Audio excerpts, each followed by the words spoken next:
Hi, everyone. Welcome to Scoop, where you get the scoop on this week's news. My name is Jenna, and this is Smarter News. And I'm so happy to see you today on a rainy day in Texas when we have a lot of news to work through together and some great questions, by the way. So, thank you so much for that. I'm actually going to start off things a little bit different today. I had this very interesting interaction with my son last night. And although I usually just want to defer to the top headlines right away, this interaction has really inspired how I put together this broadcast. And I think you might enjoy hearing a little bit about it. So I want you to sit back and relax. If you have your coffee, who knows? Who knows what time of day you're joining us? We're not here to judge. Coffee, tea, water, maybe a Coke Zero if you're feeling wild. I don't know. It could be any of those things. Any of those things. Sit back and relax. I'm going to tell you a little story. I'll tell you a little family story here. Peek behind the curtains of what's going on in my household on a Sunday, a rainy Sunday when my kids really didn't get outside. We did every art project under the moon. The house was completely destroyed. I used frozen food for dinner. You get the whole scene. But there was a bright light at the end of the day. It was football Sunday, and we were going to watch a little bit of football. And this is a something that I really enjoy doing with my family. My father played in the NFL, and I'd love to have him actually join us on Scoop before the Super Bowl, so you can get a little insider perspective from him. He played at a different time in the NFL than what the NFL is currently right now. So just for context, he played in Super Bowl 4. So this is a long time ago. One of the fun facts in my family is my mother made more money as a public school teacher in her first year in San Francisco Unified School District than my dad did playing in the NFL. He actually substitute taught in the off season to make ends meet. So it's a very different time. But we love football in our family. And my brother was a Division One quarterback. Just something that we like to do together. And this football season has been particularly really fun. There's been a lot of different stories. I'm sure I don't have the names. Some of them in pop culture, Taylor Swift.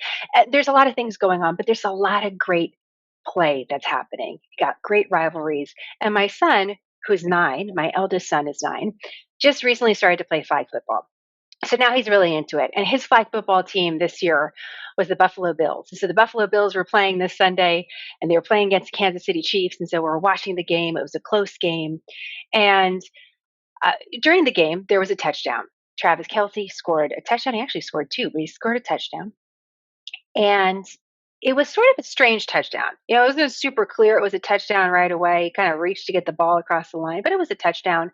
And my son was really upset about this. So he was like, "That's not a touchdown. That's not a touchdown." But I have to remember that he's only played flag football. So the rules are a little bit different. And I said, "Well, no, it's actually a touchdown. If you get the ball anywhere over the line in the end zone, you're in bounds. It's a touchdown in the NFL." And there was some talk about the play, but ultimately it was ruled a touchdown. And the game goes on. Eventually, the Buffalo Bills lose, which was pretty devastating to my son. And I'm getting everybody into bed. Turn off the television. We were up too late. I'm just going to confess. Turned off the TV, get everyone in bed. And this is maybe an hour and a half after this touchdown took place. My son walks out of brushing his teeth and he said, "Mom, that wasn't a touchdown." He's getting upset. He's thinking about the play. And I said, "No, son, that was a touchdown. I explained the rules.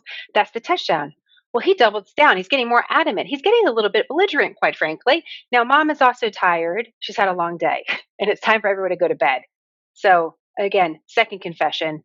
Perhaps I was a little bit short tempered in that moment. But he was saying it with such ferocity. I was surprised because he didn't even know the rules of the game, but he was really saying this wasn't a touchdown. He was getting really upset. He's going on and on and on. And I said, "Son, listen to me. I understand it's good to have an opinion, but there's also the rules.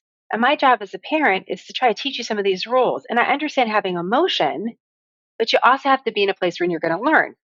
This actually gets worse. I end up calling my brother. Thank goodness he picked up the phone. Thank you, Zach. He's also a Scoop insider.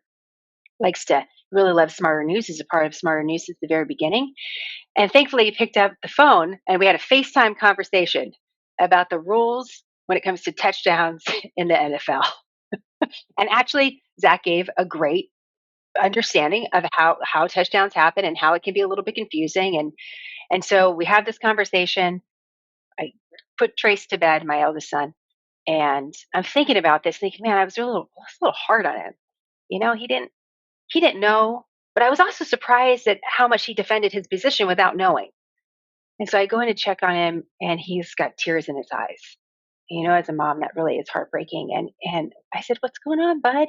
What's happening?" And I just said, "Listen, again, I'm here to teach you. I'm trying to teach you. You're in a place where there's a lot to learn, and it's okay to have these strong emotions, but it's also really important to know some of the rules." And I kind of go through this that my job is to help guide him as he grows up. And he goes, "Mom, it's not just that. My teammates, they know all the rules."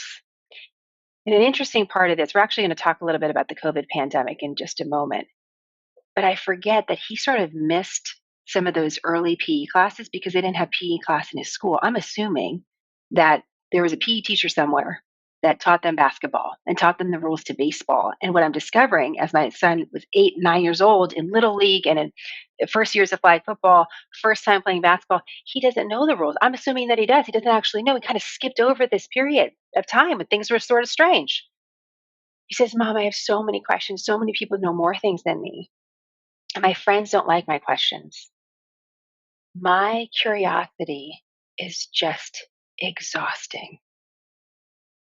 It's exhausting to them."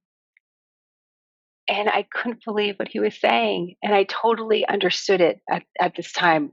He just was overwhelmed. He wants to learn, but he has an overwhelming amount of questions. And I took that moment to explain, listen, curiosity is really important. Questions really matter. And if someone isn't responding well to your questions, it's actually what you need to seek out another source. It's something that we talk a lot in journalism. Look what we did tonight. We talked to Uncle Zach. He's an expert and you got a different opinion. And this is really important. So I kind of go through that with him. But as I walked away, we had this moment together. I walked away and I thought, my goodness, I can't believe he verbalized something that's so important in our culture right now. He's not seeing people rewarded for their curiosity. The people that get the more attention, that seem the most powerful, are the ones with really, really strong opinions. Have you ever seen a question go viral? I haven't. I've seen a lot of commentary go viral, but I've never seen a question go viral.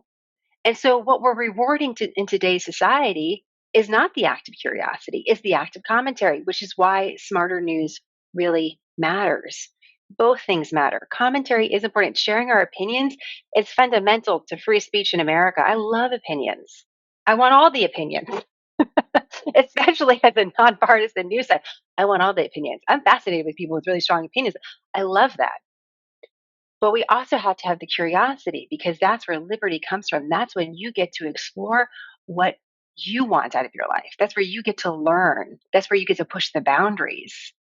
And the truth is, we don't put them on an even playing field right now. No pun intended. We don't. It's totally lopsided. What's being rewarded is the loud commentary and seemingly very strong opinions, maybe not even knowing some of the rules, by the way, not necessarily the process of learning and growing and curiosity. So I couldn't believe, I mean, one of the most remarkable things as a parent is all you learn from your children. You think you have all that pressure to teach them everything. And the reality is that they're teaching you things every single day. It is extremely humbling. And I thought, wow, he just validated everything we're doing on Smarter News. I can't wait to tell our audience about this, that with curiosity over commentary, we're really on the right track. And I'm so grateful and proud of what we're doing, embracing the questions and how healthy that is and how important that movement is. And again, how grateful I am for you for that. So, the reason how this inspired the rest of Scoop is that I thought, okay, this is a reminder to me.